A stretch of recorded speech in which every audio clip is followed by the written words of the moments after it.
usah munafik jadi manusia ya. Lu miskin karena lu goblok.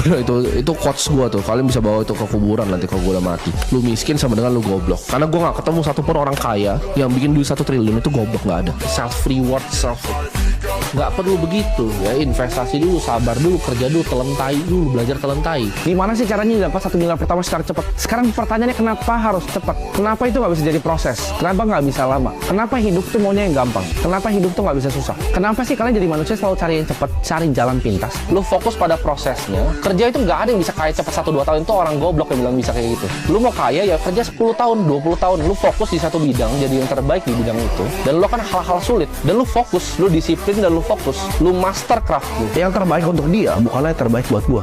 Dan yang tahu terbaik untuk kalian hanya dari kalian sendiri. Jadi filternya tadi, apakah hidup dia hidup yang gua mau? Kalau iya dengerin, kalau tidak jangan dengerin. Jangan mau hidup jadi pecundang. Dengan kita punya lebih banyak uang, kita bisa jadi bermanfaat untuk orang-orang lain.